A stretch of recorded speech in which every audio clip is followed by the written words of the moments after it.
Good afternoon. So apparently we're the only thing standing between you guys and the door, right? We got More stuff. Okay, so just the final important presentation. Okay. Only time we use the microphones at church, so if I start quoting scripture, y'all just roll with it. No, but I want to say on behalf of myself and Ben and Georgia Power, thank you guys for allowing us to be a part of this presentation, this event today. I do think what we have to share is important. We hope to share the information, partner with you, work with you, get ideas to improve, better manage our right of ways. So my name is Brad Wright.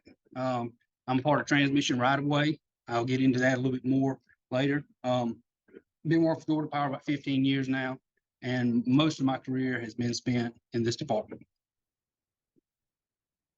Now, I'm Ben Dickerson. I am a right-of-way specialist out of the Rome TMC, so I cover Northwest Georgia. And like Brad said, we're going to go over in a minute kind of what we do in our role. So my territory is the Statesboro, Augusta, and Savannah areas. So pretty much anything on the east side of the state. So what is right-of-way services? We got a slide here that tells you a little bit about that.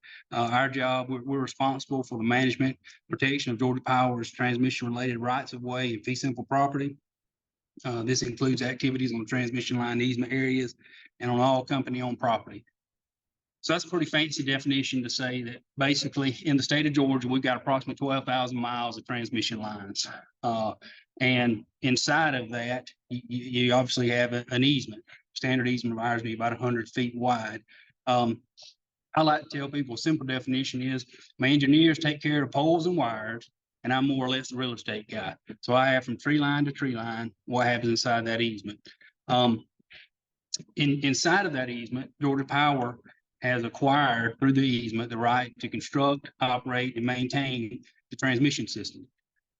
As a part of that, Ben and I work with developers, government entities, individual private landowners, you name it, on a number of permissible and non-permissible uses inside the easement. One of those non-permissible uses is burning inside of the easement. And we'll show you today the reasons for that. Part of the reason why we're here today is to provide you this information, but also, like I said, partner with you guys and others to try to help us manage this better. As a part of our team, we've got one supervisor standing in the back with his arms crossed. Everybody give him a round of applause. All right. Thanks. And then there's 10 of us. Currently, we're down to 7, so our territories are growing. So hopefully we'll be posting some jobs soon if anybody out there is interested in any of this. But we also have 3 contractors, and the contractors that work with us primarily work in the Atlanta metro area.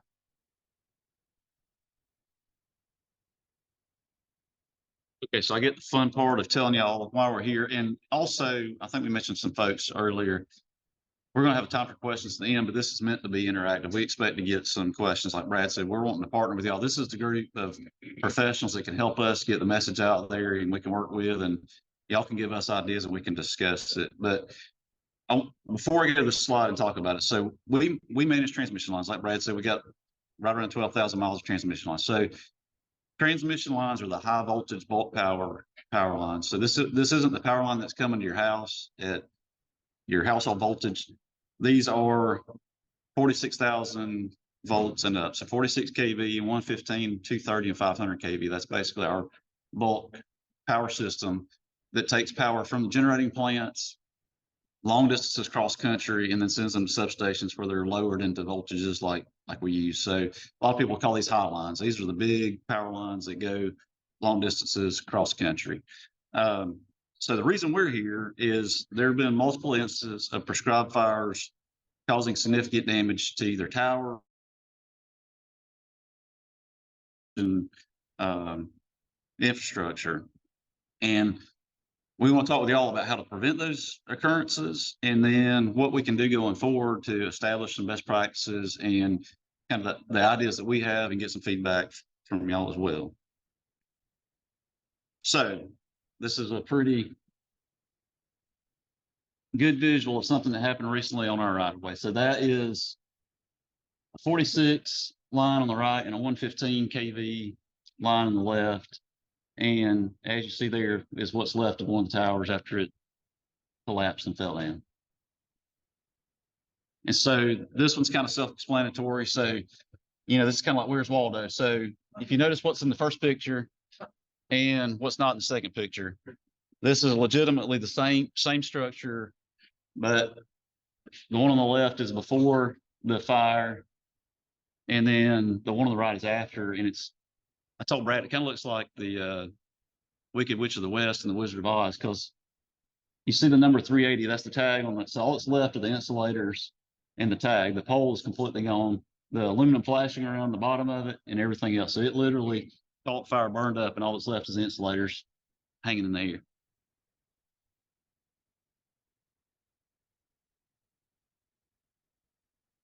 So how many have had a chance to go visit the Power Town display that we've got on that table over there? Anybody went by and taken a look at it? So that's a good demonstration. That's talks about high voltage. So even the distribution system is considered high voltage, because distribution is usually 15,000, 25,000 volts. We're, like I said, 46,000 and above. So something people don't realize, and those folks over there at the table can tell you, they're from our local Columbus TMC, and then also from the operating headquarters. An experiment you can do with like a birthday candle, you can light a birthday candle, blow it out, and you can make electricity arc across that smoke that's left by that candle. So in the same way, we all know, like we talked about earlier, particulate matter gets in the air from these fires. Well, electricity can travel across that if it's dense enough smoke. And the other thing a lot of folks don't realize is when electricity travels through a wire, it heats up. And as it heats up, the wire stretches. So in Georgia, in the middle of summer, when it's 90, 95 degrees and everybody's running their air conditioning in the middle of the afternoon, these transmission lines sag, sometimes a significant amount, sometimes 3 or 4 feet, sometimes 10 or 12 feet, depending upon the distance between the structures. So as the electricity, as more demand comes on, higher the flow, the line starts to sag. Well, that's due to heat internal, the electricity traveling through the wire, through the conductor. Any heat that you add underneath that just exacerbates the problem and causes the wire to sag. So there's different clearances, and we don't have to get into technicalities, but there's a kind of a non-government entity that regulates our transmission lines called NERC, the National Energy Reliability Council. And NERC gives us standards, and if we violate those standards, we pay penalties and fines. And so there's a minimum distance we have to have between the ground or objects, between that and the conductor, to be safe, so that we don't have arc flashes or outages. So as the lines heat up, the lines sag, that distance gets less and less. And so we're only modeled to a certain temperature operating. You add any additional heat from outside sources, and then all of a sudden you reduce that margin of error. So then you've got the possibility of an arc flash to either equipment or a person, which is a dangerous situation. The other safety, and we're going to flip through some slides in a minute and see, is just the physical damage of a structure coming down, or as the lines come down, all that voltage going to ground flashing before it operates a breaker. So that line is going to have energy until that electricity goes somewhere and operates a breaker safety device. So that line will be live until it operates a piece of equipment. So in addition to that, just reliability to the system. So as I mentioned earlier, transmission lines are the bulk power system that takes it from generating plants out to the substations to distribution voltage. So when a transmission line goes down, that's a big deal, because that's literally what gets the power from the generating plants to local communities. So sometimes you'll have a local outage at a substation, but you can, with switching, reroute that, and you can get folks back on. But when a transmission line goes down, that's a big deal, and there's not that much redundancy in the system to handle a transmission line going down. And then the financial impact. So I think Brad quoted earlier, generally just a single transmission pole of, let's say, a 46 or 115 wooden pole, for us to just replace that pole is about a $75,000 cost just for that one pole. Now, the higher the voltage, the bigger the structures, the different types of structure, that cost can go up. And then if you have heat damage or flash damage to the conductor, then you got to replace the conductor, you got to replace guy wires.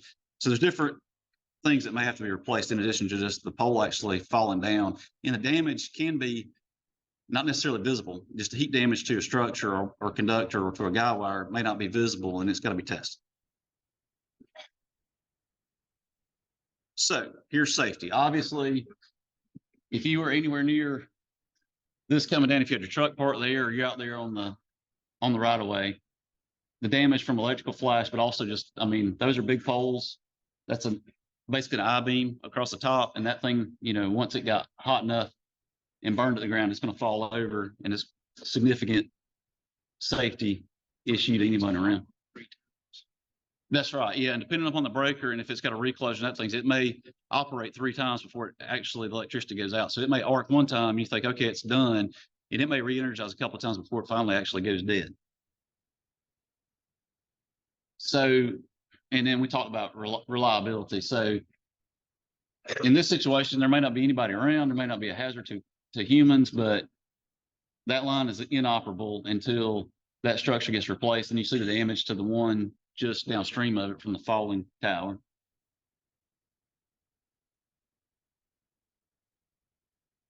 And then the financial cost of, excuse me, replacing the poles and wires. So that's, expense that, well, if you're a Georgia Power customer, all the ratepayers cover and Georgia Power has to cover. And there are times when we go to property owners to get reimbursed for damage because, if it's a negligent act and not just something that occurs in the common course of business.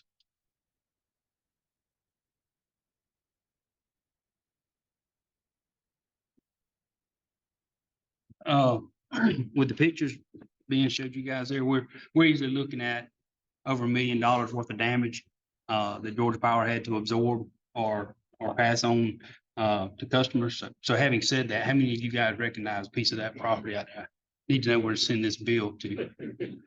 No takers. Imagine that. So I say that in jest, but in all seriousness, the financial impacts are great. Whether the company absorbs those, passes them on to customers, or as an individual homeowner, private landowner, I don't think anyone would like to have a bill of $250,000 to replace 3 or 4 structures. Not only that, sometimes Georgia Power is held by our customers. We're in some agreements for a certain amount of reliability.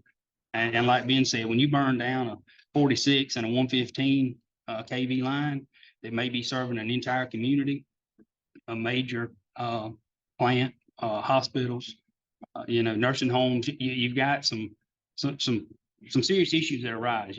We just got through with working storm duty for the Hurricane Idea that come through Valdosta. We were down there several days. Well, how many days do you think before people start getting upset about the power being out? We didn't make about an hour, but we got it back up as quickly as we can, but we all like to go to the switch and flip it, right? Well, we need your help and others to allow us to continue to have good reliability in our system and be able to provide to our customers. So back to the slides. Like I said, I'm not well versed in this. This is the first time I've ever been a part of a fire council meeting, but we tried to come up with some best practices. We're running through some ideas. We're definitely open to suggestions and ideas, but here's some things we put down. Contact the Forestry Commission for the practices that they recommend and the permitting requirements. We also want you to use your standard best management practices. I don't think anybody goes out with this as their intention. Anything that is going to be burned off, we suggest using measures that are outside of the easement to try to keep the fire from crossing into the easement. Ben mentioned several reasons why. Some of the things we came up with, including building fire breaks, water sprays, fire retardant applications, erosion control, soil stabilization techniques, etc. We're going to start asking customers and anybody that we can get this message out to notify Georgia Power right-of-way services 2 weeks prior to any burning. Like we told you, we're spread out around the state. We'll make every effort to meet with you or to talk through a fire plan try to make sure that we're protecting the right of ways as much as possible.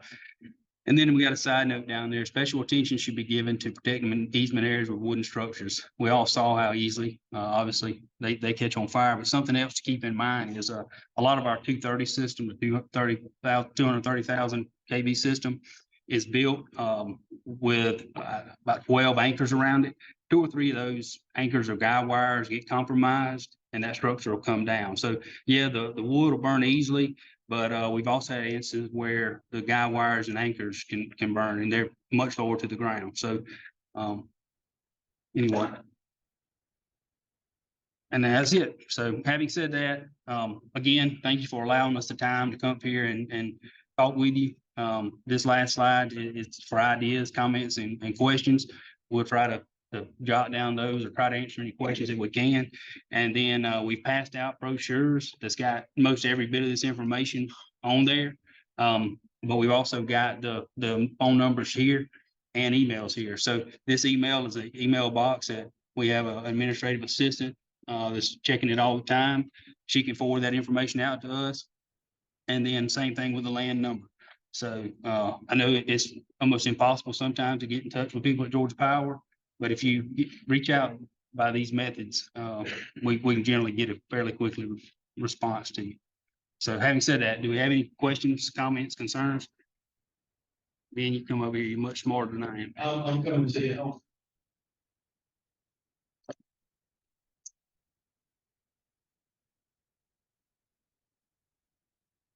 I saw that where it said no fire breaks in the library. When you have a good tree line, it's not y'all go put the fire break down trees too well. It won't be wrong put the fire break just on the edge of the tree line. So we thought about that, and we're not certain what the answer is going to be to that, but we use the outer 5 feet of our easement for underground utilities. And so currently we're installing probably close to 1,000 miles of fiber in the outer edge. And so that's something we didn't even mention, right? I mean, you burn it across other utilities. Now, the idea behind that is most of those are required. We have requirements of at least 48 inches in the ground. Most of it's in conduit, but we do have markers out there. There's other things. And so I don't know what the answer is, but I understand there we'd have to figure out a solution.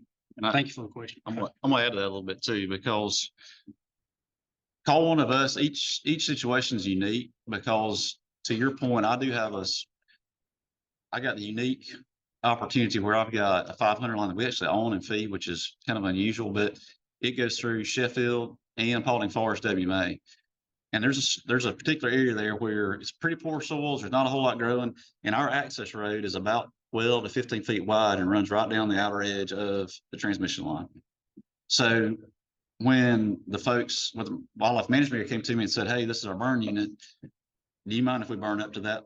Well, no, I don't have any, because they didn't have to do anything, right? There's already a gravel road that's 15 feet wide, and they're technically not burning in the easement.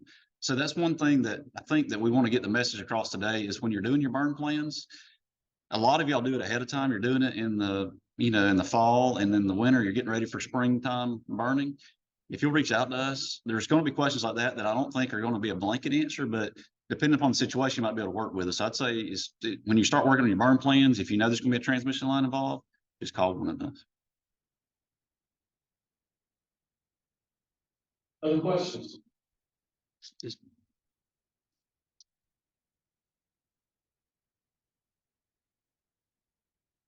Yeah, I just wanted to make a comment on that. I actually am a contract burner, and I have burned in Floyd County and on a high power transmission line, and Ben was also about coming out inspecting our brakes.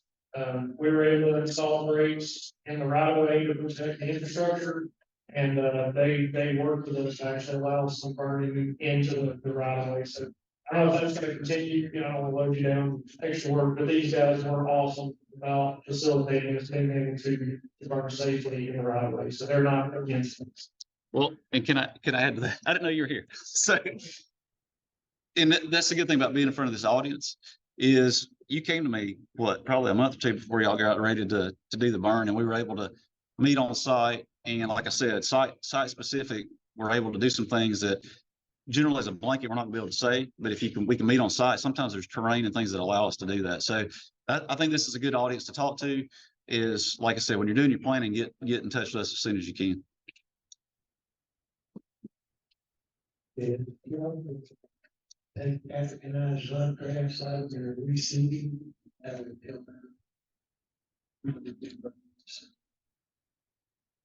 About grass and the straw. If we could take out what now? Love grass. Yeah.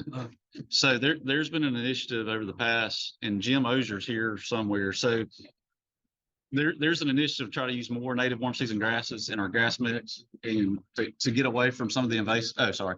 There's been an effort to use more native warm season grasses in our mix and get away from the invasives.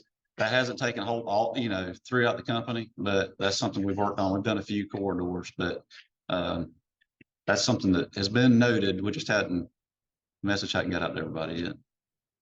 Hey guys, over here, do y'all control all the high lines of the state or DMCs going to transmission? We need to be talking to more than you, and are all your lines marked clearly? So as a landowner, land manager, I know whether I need to call you or go to transmission or local agency. So your first question is, do we own all the lines in the state? And the answer is no. Georgia Power owns some, Georgia Transmission owns some, and then MEAG owns some of the transmission lines. Now, the EMCs strictly own distribution. Of course, they're a partner with Georgia Transmission. However, Ben and I actually service and would service in this capacity, the Georgia Power lines and the MEAG lines. So there would still need to be contacts for Georgia Transmission. We all have those, and generally speaking, our systems allow us to fairly quickly identify who owns what, so we can pass that along.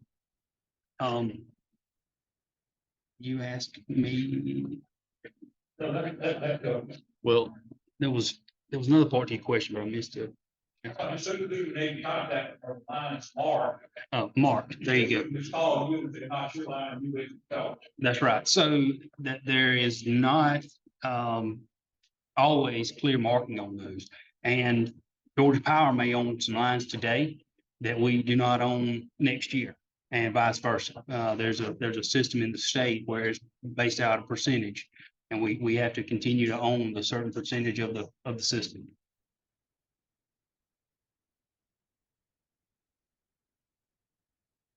But if you'll call us, we'll try to get you to the right person. I had an issue about 3 or 4 years ago with a 2-gallon working on a pole.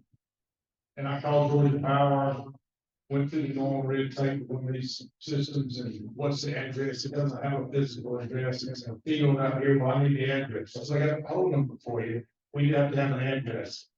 And then they finally sent somebody out there and they said it's a Georgia Power pole, but the cable company is responsible for it because the cable TV people have a wire on there. I said, look, if this pole falls, it's going to burn down, burn a field and burn a house. And I couldn't make any progress. So is that the right number to call if we got any issue with poles or the right way? How do we get in touch with these people now since the offices are closed all over the state? Good question. So I'm hesitant to say this, but yeah, you would get through quicker going with us.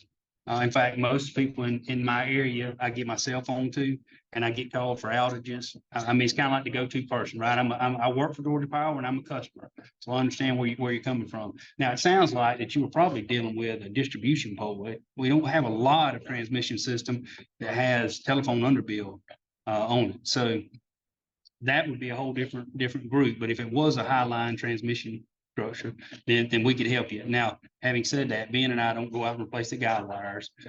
So we also have to go through the same process to try to figure that out. but I would add what Brad said. I don't like saying that either, but we do answer the phone. And unfortunately, we're kind of a jack of all trades. So if we don't have the answer, we can probably get you in touch with the person who does, and we're a live person. So better than 1-800 number.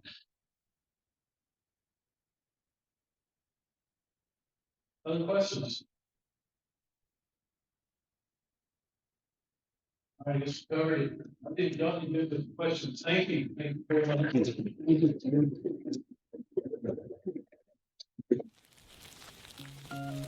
much.